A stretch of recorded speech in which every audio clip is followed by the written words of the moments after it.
La grâce, la miséricorde et la paix nous sont données de la part de Dieu le Père et de la part de Jésus-Christ, le Fils du Père, dans la communion du Saint-Esprit. Amen. Un élève va voir son ancien maître et celui-ci lui demande « Comment vont tes affaires ?» « Très bien, répond l'élève, j'ai une entreprise florissante qui se développe, je gagne beaucoup d'argent. » « Oui, dit le maître, mais comment vont tes affaires ?»« Mais je vous l'ai dit, mon entreprise va bien et en plus ma femme est de plus en plus belle, j'aime mes enfants, mes petits-enfants. » « C'est bien, dit le maître, mais comment vont tes affaires ?» L'élève est un peu surpris par le tour que prend la conversation. « J'ai une belle entreprise, une famille heureuse, beaucoup d'amis, une vie sociale très riche. » « Tout cela est très beau, dit le maître, mais comment vont tes affaires ?» L'élève ne comprend plus. « Maître, que voulez-vous dire par « comment vont tes affaires ?» Alors le maître répond « Jusqu'à maintenant, tu m'as parlé des bénédictions de Dieu sur ta vie. Tu ne m'as parlé que des affaires de Dieu. Mais moi, je voudrais entendre parler de tes affaires à toi. Et la seule chose qui dépende vraiment de toi, c'est ton cœur devant Dieu. Alors, comment est ton cœur devant Dieu ?» Chers frères et sœurs, alors que nous ouvrons ce culte, nous pouvons déposer nos soucis, nos préoccupations, nos projets. Libérés de ce qui nous encombre, nous sommes invités à prendre soin de cette part intime de nous-mêmes, notre cœur devant Dieu. Le livre des Proverbes nous le rappelle dans le passage que nous avons lu à la réunion de prière cette semaine. « Garde ton cœur plus que toute autre chose, car de lui viennent les sources de la vie. » Je vous invite à prendre le temps du silence, à nous laisser rejoindre dans l'écoute et à nous recueillir dans la méditation pour nous offrir dans la prière. Et pour entrer dans ce temps mis à part qu'est le culte, je vous invite à vous lever pour chanter du psaume 68, les strophes 2 et 3. Du psaume 68, nous chantons les strophes 2 et 4. 2 et 4.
Écoutons la loi d'amour de notre Père telle qu'elle est résumée dans l'Épître aux Philippiens. Que ces paroles nourrissent notre foi, éclairent notre chemin et orientent nos gestes au quotidien. Réjouissez-vous toujours dans le Seigneur, je le répète, réjouissez-vous. Manifestez de la douceur envers tous, le Seigneur est proche. Ne vous inquiétez de rien, mais en toutes circonstances, demandez à Dieu dans la prière ce dont vous avez besoin. Demandez-le lui avec un cœur reconnaissant, et la paix de Dieu qui dépasse tout ce que l'homme peut comprendre gardera vos cœurs et vos esprits en Jésus-Christ. Chers frères et sœurs, lorsque nous regardons la semaine écoulée à la lumière de cette loi d'amour parfaite, nos manquements, nos étroitesses, nos erreurs nous apparaissent clairement. C'est pourquoi, dans l'humilité et la confiance, nous nous présentons maintenant devant Dieu pour lui confesser nos péchés. Prions. Père très bon, dans ta parole, tu nous appelles à accomplir ta volonté. Y avons-nous suffisamment prêté attention ? Avons-nous tenté d'y répondre selon ton amour ? Pardonne-nous car trop souvent nous avons vécu machinalement, sans même nous souvenir de rien. Père, donne-nous la force de nous souvenir pour que nos jours ne s'écoulent pas comme l'eau, ni ne s'échappent comme la fumée. Donne-nous de vivre pleinement. Donne-nous de vivre chaque seconde ancrée en toi, le seul vrai maître, toi qui nous donnes la vie. Donne-nous de vivre vraiment et de t'aimer. Fais que nos sentiments ne soient pas aussi fugitifs que des nuages ou comme la poussière que le vent emporte. Fais que notre vie ne soit pas consumée en vain, mais qu'elle s'inscrive jour après jour dans l'éternité de ton amour. Alors, avec nos frères et nos sœurs, nous pourrons dire d'une même voix que ta volonté soit faite. Amen.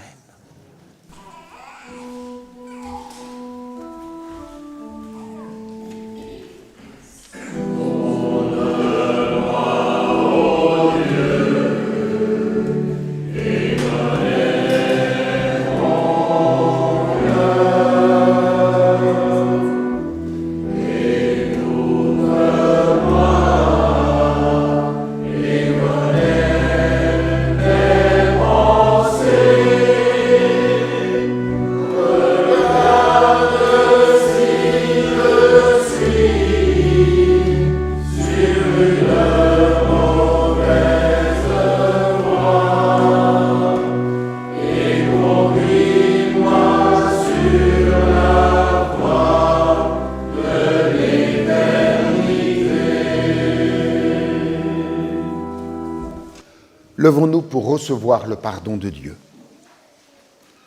Dans sa première épître, Jean clame avec force « Voici comment Dieu a manifesté son amour pour nous. Il a envoyé son Fils unique dans le monde afin que nous ayons la vie par lui. Et l'amour consiste en ceci, poursuit-il, non pas en ce que nous avons aimé Dieu, mais en ce qu'il nous a aimés le premier. Et il a envoyé son Fils pour être le sauveur du monde. Dieu est amour. À tous ceux qui se tournent vers Dieu et cherchent leur salut en Jésus-Christ, au nom du Père, du Fils et du Saint-Esprit, nous déclarons que Dieu accorde ici et maintenant le pardon de leurs péchés. Amen.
la joie du pardon reçu, nous pouvons confesser notre foi.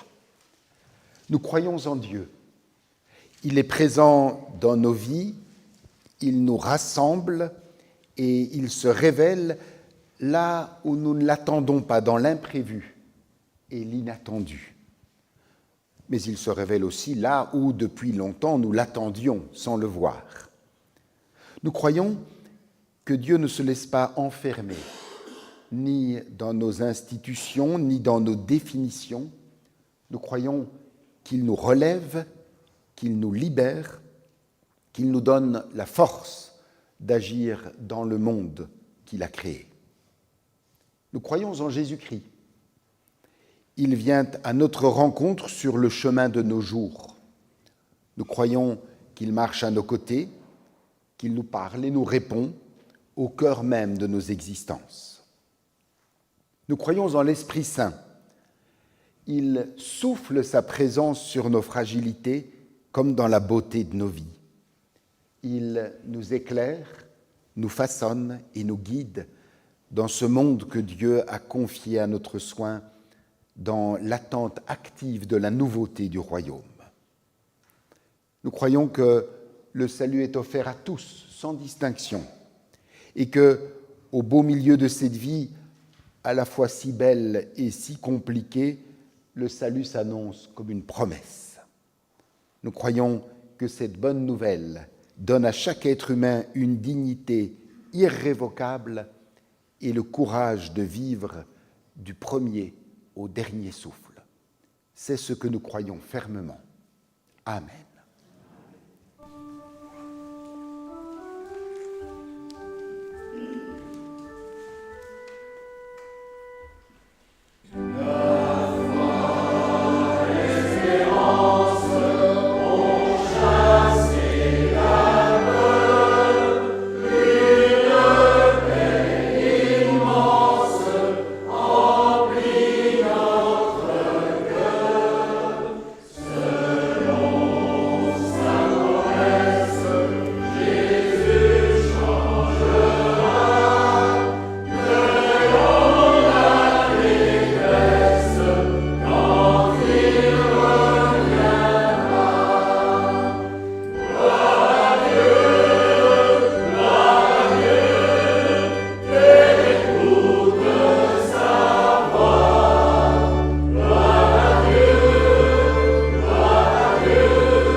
Avant de nous mettre à l'écoute des textes de ce jour, je vous invite à la prière.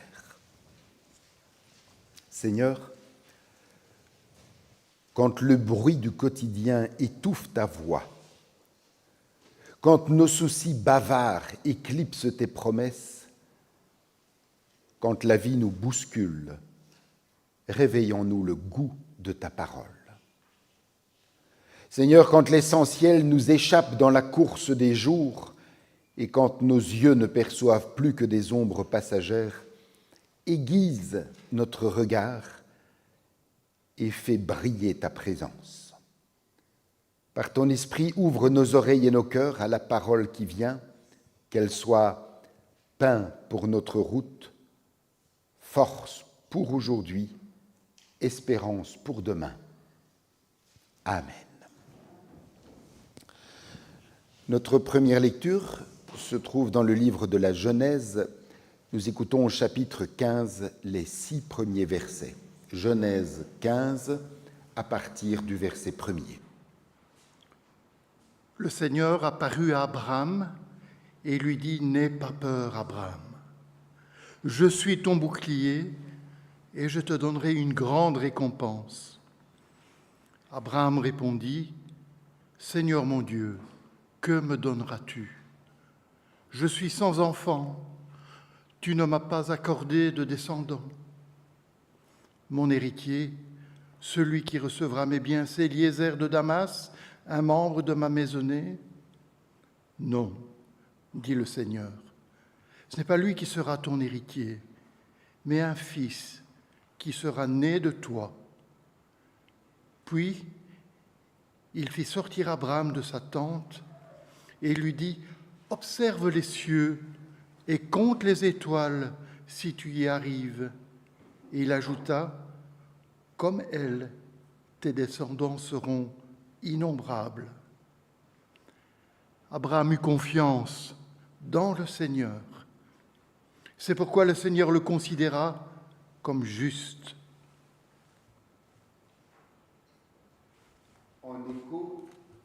En écho, nous écouterons ensuite de l'Épître aux Romains au chapitre 4, les versets 18 à 21. Romains 4, versets 18 à 21. Abraham a eu confiance. Il a espéré alors que tout espoir semblait vain, et il devint ainsi l'ancêtre d'une multitude de peuples. Selon ce que Dieu lui avait dit, tel sera le nombre de tes descendants. Il avait environ 100 ans, mais sa foi ne faiblit pas quand il pensa à son corps presque mourant et à Sarah, sa femme, qui était stérile. Il ne perdit pas confiance et il ne douta pas de la promesse de Dieu. Au contraire, sa foi le fortifia et il loua Dieu. Il était absolument certain que Dieu avait le pouvoir d'accomplir ce qu'il avait promis. L'évangile de ce matin se lit dans l'évangile de Jean, au chapitre 8, les versets 39 à 42. Jean 8, à partir du verset 39. Les Juifs lui répondirent, « Notre Père, c'est Abraham. » Jésus leur dit, « Si vous étiez enfant d'Abraham, vous feriez les œuvres d'Abraham. Mais maintenant vous cherchez à me faire mourir, moi qui vous ai dit la vérité que j'ai entendue de Dieu. Cela, Abraham ne l'a point fait. Vous faites les œuvres de votre père. » Ils lui dirent, « Nous ne sommes pas des enfants illégitimes, nous avons un seul Père, Dieu. » Jésus leur dit, « Si Dieu était votre Père, vous m'aimeriez, car c'est de Dieu que je suis sorti et que je viens. Je ne suis pas venu de moi-même, mais c'est lui qui m'a envoyé. Seigneur, ta parole est la vérité. Ce matin encore, sanctifie-nous par ta vérité. Amen. Et pour nous préparer à méditer ces textes, je vous invite à chanter du cantique 427, les strophes 1 et 3. Du cantique 427, nous chantons les strophes 1 et 3. Oh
Nous aurons maintenant notre moment de prière silencieuse pour que chacun puisse parler à Dieu dans l'intimité de son cœur, que chacun puisse lui dire sa reconnaissance et lui confier ses demandes les plus intimes.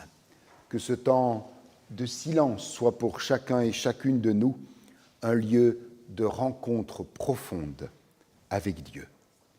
Recueillons-nous en silence devant lui.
Père aimant, tu nous rappelles ce matin que Abraham a placé sa confiance en toi et qu'il a gardé cette confiance envers et contre toutes les épreuves traversées, envers et contre tout.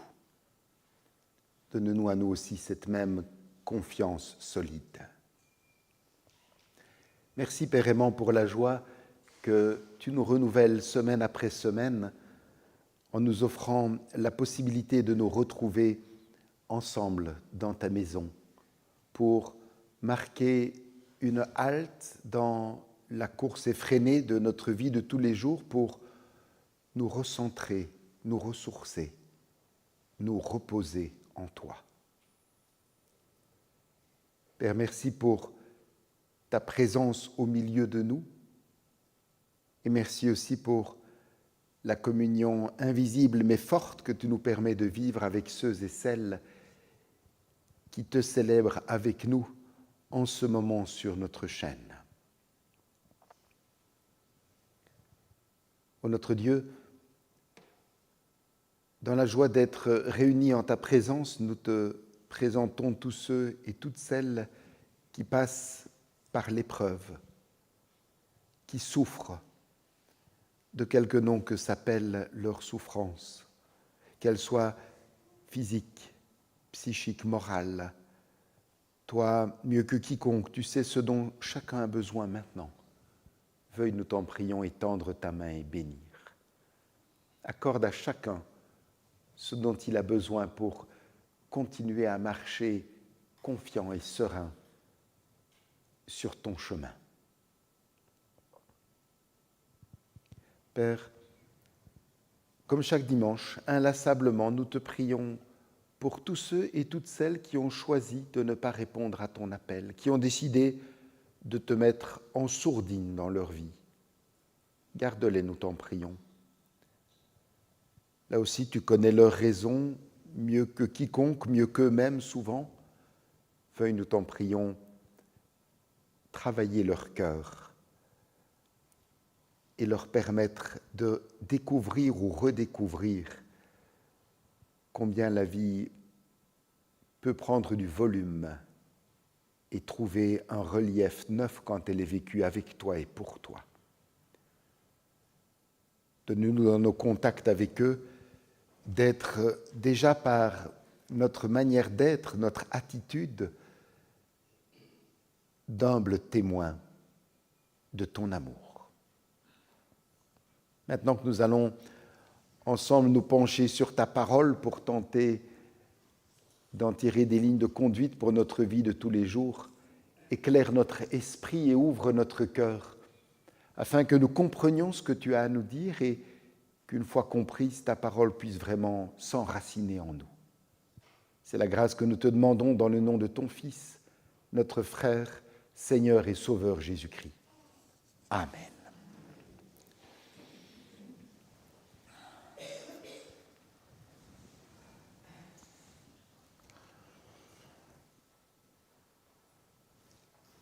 Abraham fit confiance à l'Éternel, et à cause de cela, l'Éternel le déclara juste. Chers frères et sœurs, dimanche dernier, lors de notre culte bref, nous avons entendu l'appel que Dieu adressait à Abraham, « Quitte ton pays, ta famille et la maison de ton père et va dans le pays que je te montrerai. »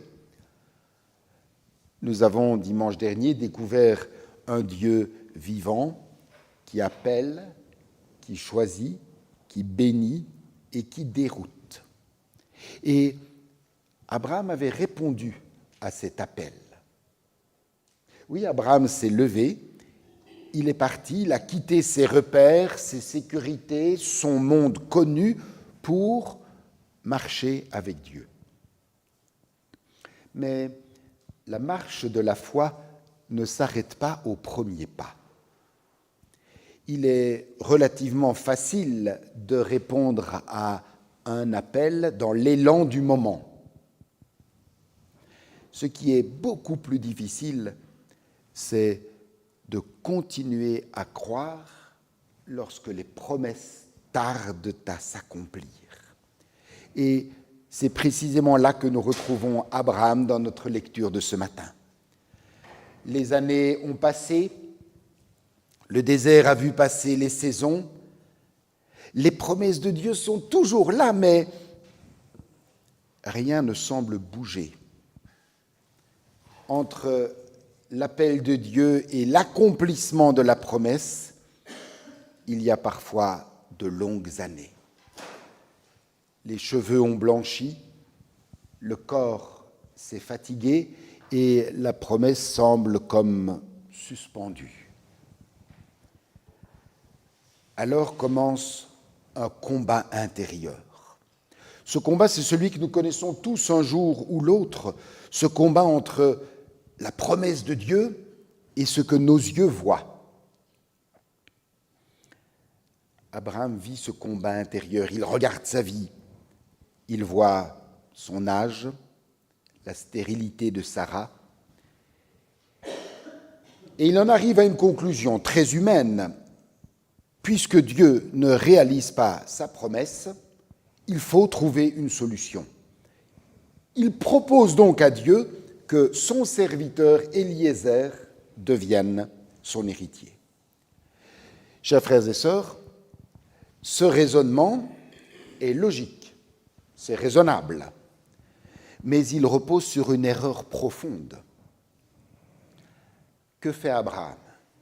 Abraham commence à adapter la promesse de Dieu aux limites de ce que lui pense être possible. Et si nous sommes honnêtes avec nous-mêmes, nous devons reconnaître que cette tentation nous habite souvent aussi. Quand Dieu tarde, nous sommes parfois tentés de l'aider. Nous corrigeons un peu ses promesses pour les rendre plus raisonnables, plus adaptées à ce que nous pensons possible.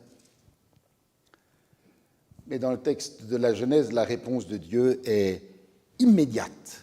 Dieu refuse cette solution. Il refuse qu'on corrige sa promesse pour la rendre plus vraisemblable. Il dit au verset 4, « Non, cet homme ne sera pas ton héritier. C'est celui qui naîtra de toi qui héritera de toi. » Autrement dit, Dieu lui dit, « Ce que je t'ai promis, je l'accomplirai. » Et à ce moment-là, Dieu va accomplir un geste remarquable. Le texte nous décrit en 2 versets un mouvement en 3 temps. D'abord, Dieu fait sortir Abraham. Ensuite, il lui demande de lever les yeux vers le ciel. Et enfin, il l'invite à compter les étoiles. 3 gestes simples, 3 gestes qui vont transformer le regard d'Abraham. Dieu fait d'abord sortir Abraham de sa tente. Quand on lit le texte, on passe vite sur ce détail, mais c'est un élément qui n'est pas anodin. Dans sa tente, Abraham tourne en rond dans ses pensées, ses calculs, ses inquiétudes. Dans la tente, tout semble étroit, fermé, resserré, sans issue. Dieu fait sortir Abraham. Chers frères et sœurs, c'est souvent la première chose que Dieu doit faire avec nous. Nous faire sortir de nos raisonnements enfermés, de nos peurs, de nos conclusions trop hâtives, de nos solutions purement humaines. Et puis Dieu dit, lève les yeux vers le ciel. Nous le savons, quand le doute nous envahit, notre réflexe se replie presque toujours vers le bas. C'est humain. Nous regardons nos limites, nos échecs, nos inquiétudes. Dieu demande à Abraham de relever le regard. La foi commence souvent par ce simple mouvement, lever les yeux. Et enfin, Dieu lui dit, compte les étoiles si tu peux les compter. Imaginons bien la scène. Abraham est debout dans la nuit du désert. Le silence est immense, le ciel est profond, rempli d'innombrables étoiles. Et Dieu lui dit, allez, compte-les si tu peux. Personne ne peut compter les étoiles. Et c'est précisément ce que Dieu veut faire comprendre à Abraham. La promesse de Dieu dépasse totalement tout ce que l'homme peut mesurer, calculer ou prévoir. Dieu ne promet pas quelque chose de simplement probable, il promet quelque chose d'humainement impossible. Et c'est là que se produit l'acte décisif. Abraham fit confiance à l'Éternel et à cause de cela, l'Éternel le déclara juste. Abraham choisit de croire. La confiance d'Abraham n'est pas un sentiment facile. Ce n'est pas du tout un optimisme naïf. C'est véritablement une décision. Il choisit de faire confiance à Dieu alors même que tout semble contredire la promesse. C'est cette démarche que souligne l'apôtre Paul dans son épître aux Romains, lorsqu'il écrit qu'Abraham trouva sa force dans la foi en reconnaissant la grandeur de Dieu et en étant absolument persuadé que Dieu est capable d'accomplir ce qu'il a promis.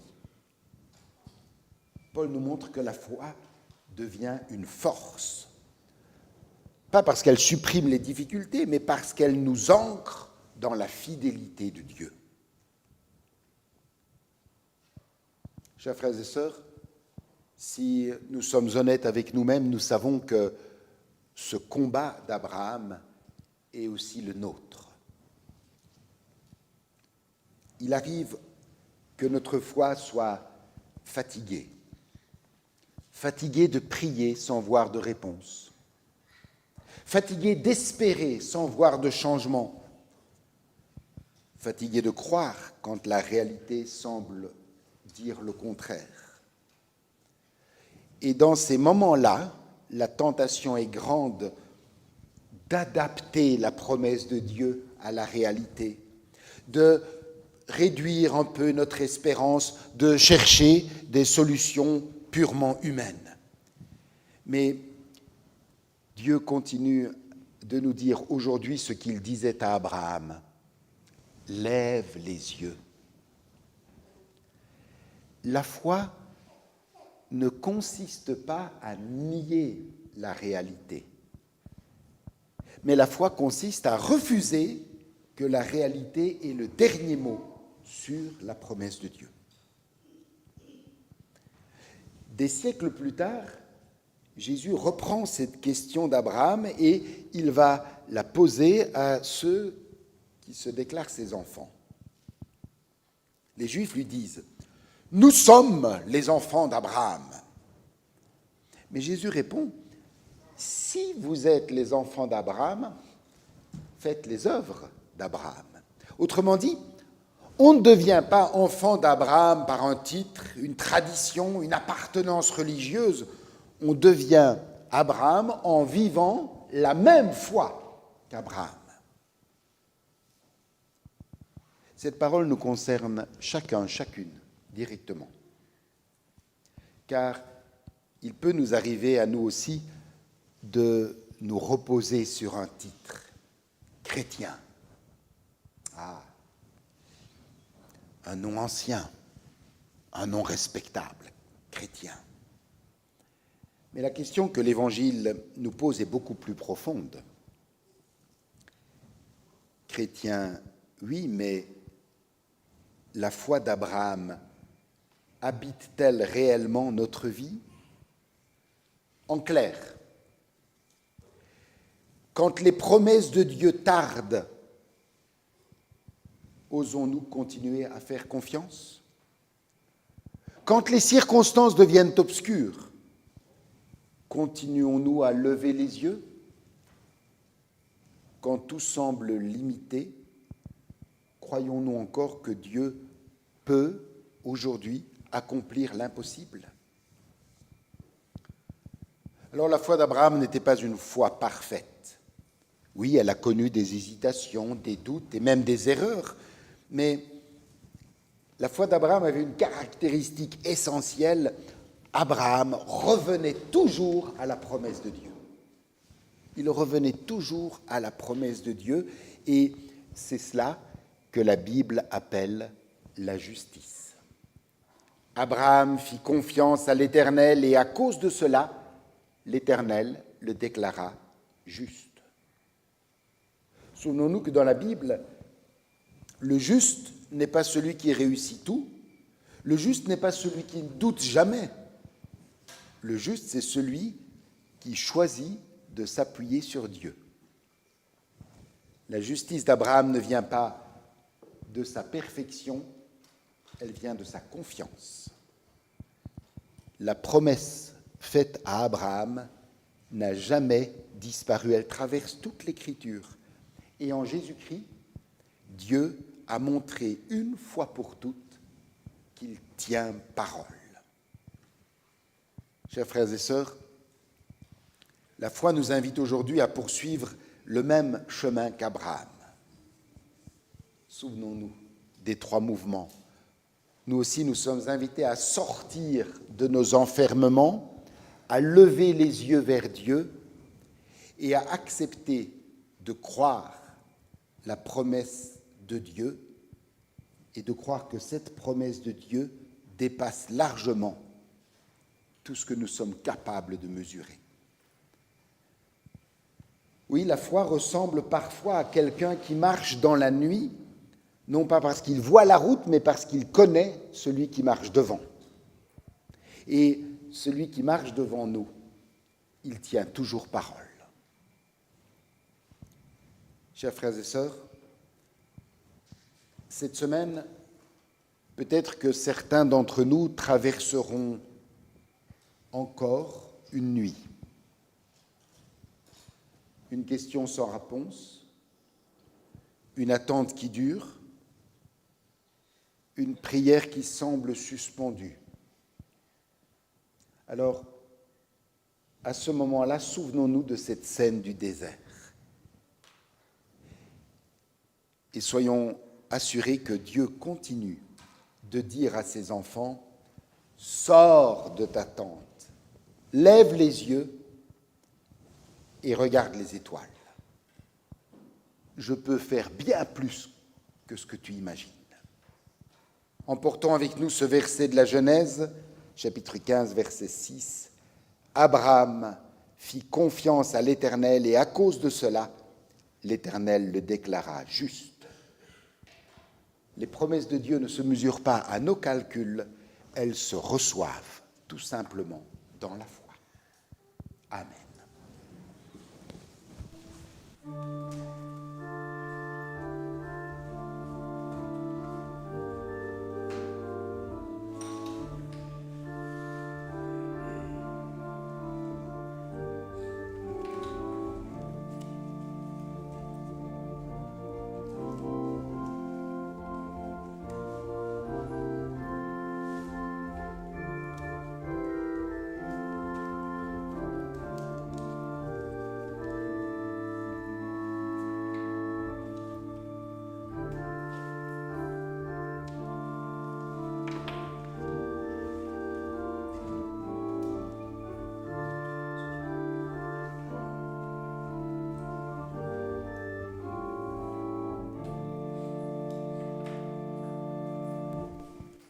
C'est le moment des annonces.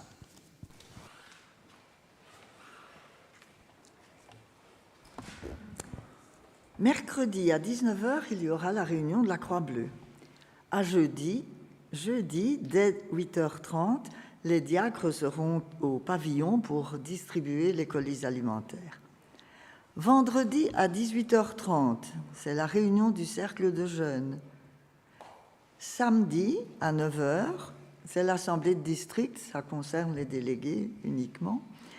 Et à 17h, toujours samedi, c'est pour le groupe départ, un rendez-vous devant le temple, et nous nous rendons au Palais des Beaux-Arts à Charleroi pour un spectacle qui est intitulé « Entre chiens et louves ».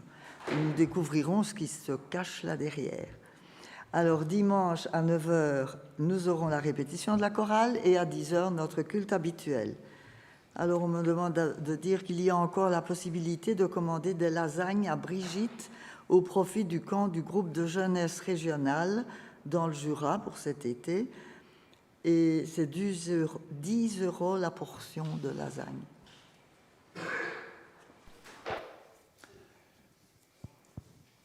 Deux annonces encore. La première, vous remarquerez en allant dans la grande salle que les escaliers commencent tout doucement à changer de forme. Nous prions de juste faire attention à la manière dont on place pour l'instant les pieds sur les escaliers parce qu'ils sont recouverts d'une délicate nappe. Vous découvrirez ça tout à l'heure. Merci en tout cas à tous ceux qui ont beaucoup travaillé jusqu'à présent et ce n'est pas encore terminé. Il y a d'autres surprises qui nous attendent pour la finition de l'escalier. Je vous annonce aussi que demain débutera à Usimont, dans le sud de la Belgique, près de Bouillon, une retraite stratégique pour définir l'avenir de notre Église protestante unie de Belgique. C'est donc le conseil synodal et les présidents de district, plus quelques responsables de ministères qui seront réunissent une trentaine jusqu'à vendredi pour voir comment intégrer toutes les futures décisions de loi qui vont impacter l'Église dans les temps à venir et aussi travailler ensemble sur des possibilités de redynamiser les communautés fragilisées et les districts aussi plus fragilisés. Donc, je fais partie de l'équipe qui va travailler pendant ces 5 jours. Et je vous demande de vraiment porter dans la prière cette retraite stratégique parce que c'est très important pour l'Église, l'avenir de l'Église et les décisions, les directions qu'on va tracer.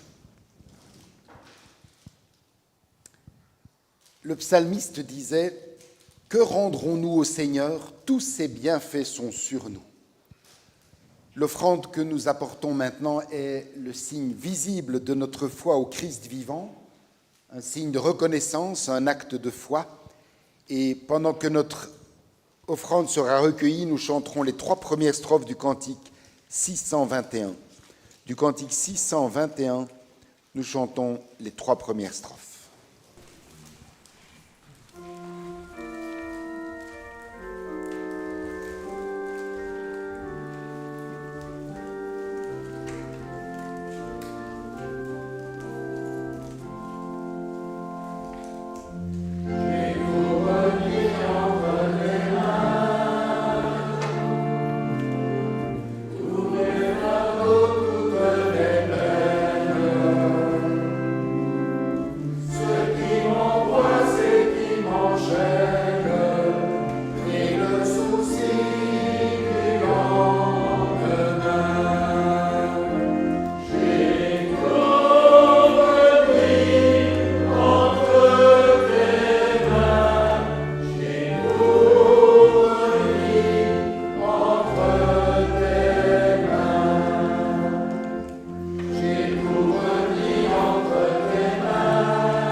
Unissons-nous dans la prière d'intercession. Seigneur, nous faisons appel à ta miséricorde et à ton immense bonté, afin que tu viennes en aide à ceux dont le cœur est blessé par la dureté du monde, à ceux qui n'ont plus la force de suivre le rythme et sont restés sur le bord du chemin. Reviens vers eux, penche-toi sur eux. Seigneur, prends-les doucement par la main. Nous te prions, Seigneur.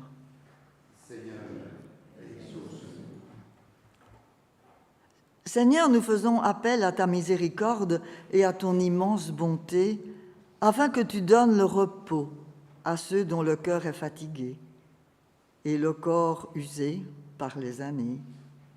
Donne-leur ta paix, donne-leur ta joie, cette paix et cette joie que toi seul peux offrir. Nous te prions, Seigneur. Nous te présentons les êtres qui nous sont chers et nous formulons leur nom dans le secret de nos cœurs. Seigneur, nous faisons appel à ta miséricorde et à ton immense bonté, car nous sommes divisés entre nous et parfois même en nous-mêmes. Nous sommes comme les flots désordonnés, et toi, tu es rocher. Rééquilibre-nous et donne-nous d'être un en toi. Nous te prions, Seigneur. Seigneur, là où est notre trésor, là est notre cœur. Qu'il soit en toi, notre cœur, d'éternité en éternité, dans le nom de ton Fils bien-aimé. Amen. Amen. Je vous invite à vous lever. Élevons nos cœurs vers le Seigneur. Seigneur notre Dieu et notre Père, quel bonheur de te dire merci, quelle source de joie de t'adorer en tout lieu et à tout moment. Par la vie et la mort de ton Fils Jésus-Christ, par le souffle de ton Esprit créateur, tu as ramené à toi tes enfants que le péché avait éloignés. Et ce peuple que tu rassembles, c'est l'Église, corps du Christ, temple de l'Esprit, signe vivant de ton amour au cœur du monde. C'est pourquoi, unis pour te rendre grâce avec les anges et toute la création, nous chantons l'hymne de ta gloire et sans fin nous proclamons « Saint, Saint, Sainte est le Seigneur ».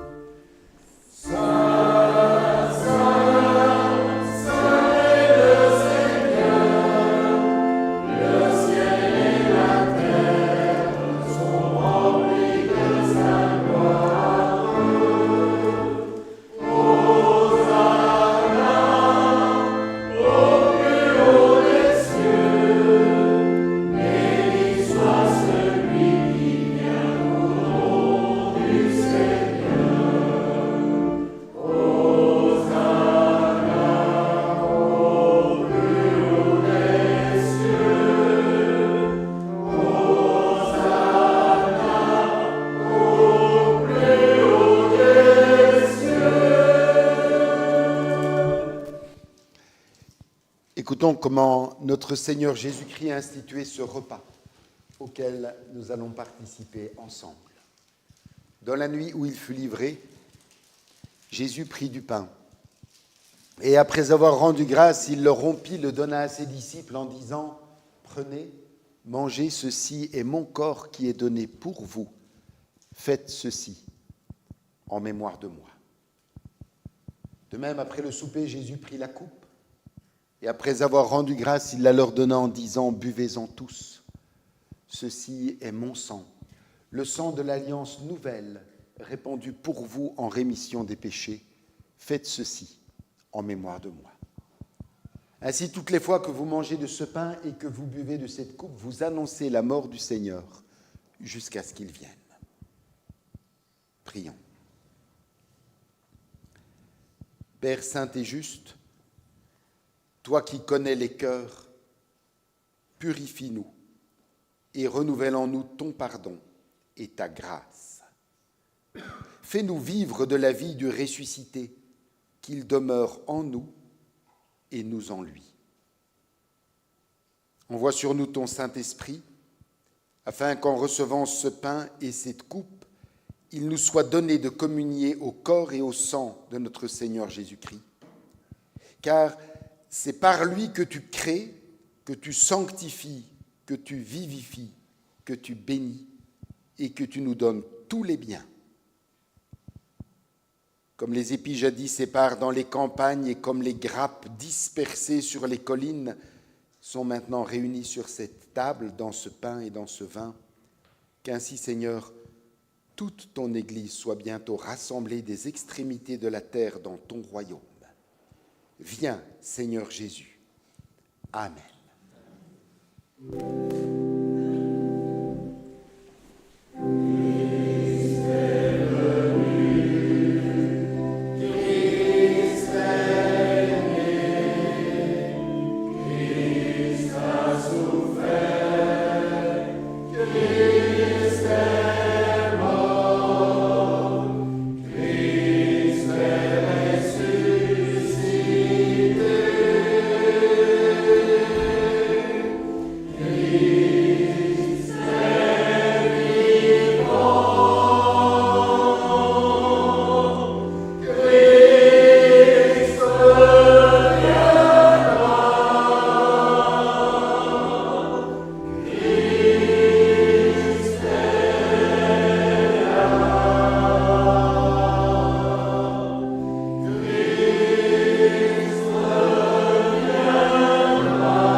Voici, dit Jésus, je me tiens à la porte et je frappe. Si quelqu'un entend ma voix et m'ouvre la porte, j'entrerai chez lui, je me mettrai à table avec lui et lui avec moi. Chers frères et sœurs, au moment d'entourer la table du Seigneur, rappelons-nous que notre seule dignité pour l'approcher réside dans la reconnaissance humble de notre indignité et de notre besoin de sa grâce. Venez, dit le Seigneur, car tout est prêt.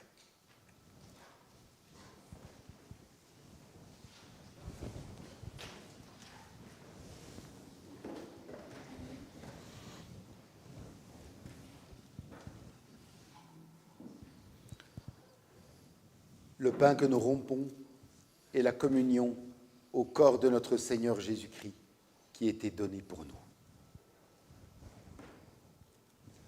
Ceci est mon corps.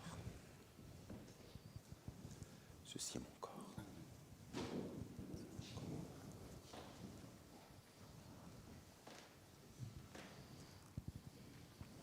Merci.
la coupe de la nouvelle alliance pour laquelle nous rendons grâce, et la communion au sang de notre Seigneur Jésus-Christ qui a été versé pour nous. Buvez-en tous, nous dit Jésus.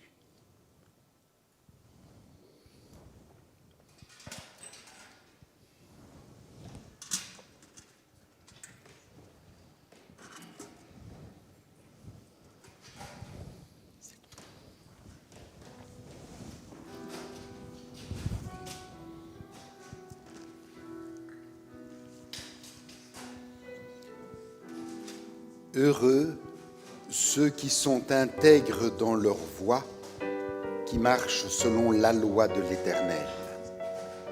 Heureux ceux qui gardent ses préceptes, qui le cherchent de tout leur cœur, qui ne commettent point d'iniquité, mais qui marchent selon ses voies. Tu as prescrit tes ordonnances pour qu'on les observe avec soin. Puissent mes actions être bien réglées, afin que je garde tes statuts. Alors je ne rougirai point à la vue de tous tes commandements. Je te louerai dans la droiture de mon cœur, en apprenant les lois de ta justice. Je veux garder tes statuts. Ne m'abandonne pas entièrement. Heureux ceux qui sont intègres dans leur voie, qui marchent selon la loi de l'Éternel.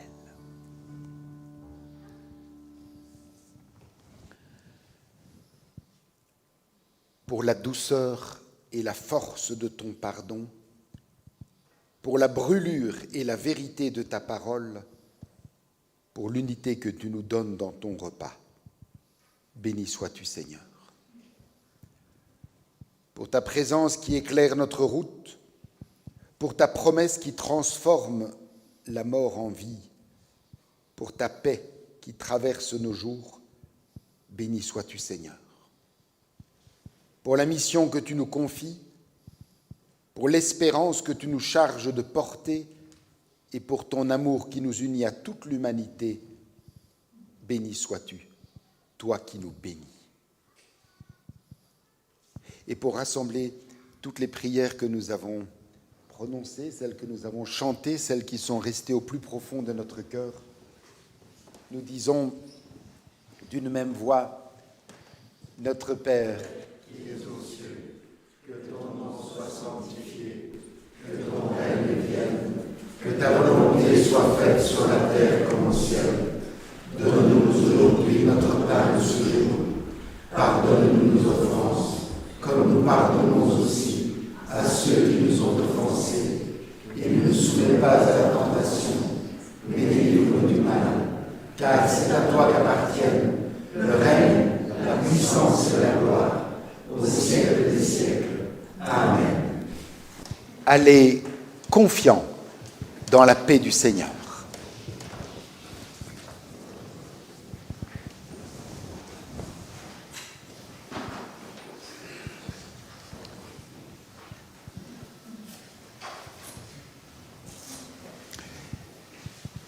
Écoutons l'exhortation et recevons la bénédiction de la part de notre Dieu.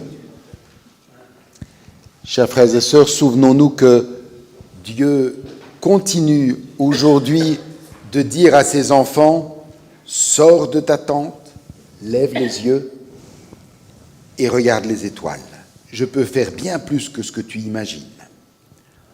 Emportons pour le méditer pendant la semaine ce beau verset du livre de la Genèse, chapitre 15, verset 6. Abraham fit confiance à l'Éternel et à cause de cela, l'Éternel le déclara juste.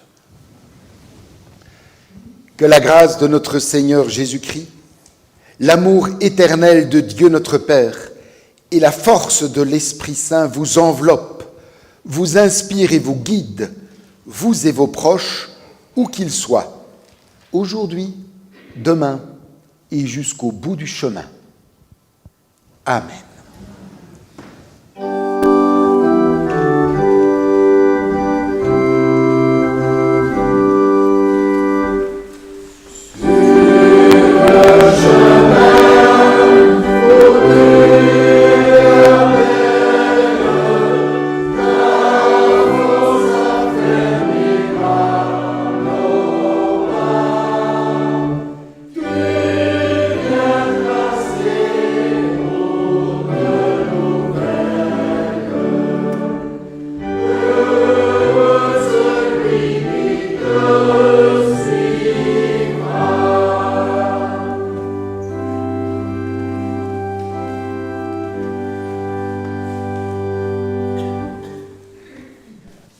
un mot comme à l'accoutumée pour les frères et sœurs qui sont loin de nos murs mais proches par l'esprit. Nous vous souhaitons de vivre un dimanche et une semaine bénie. À bientôt.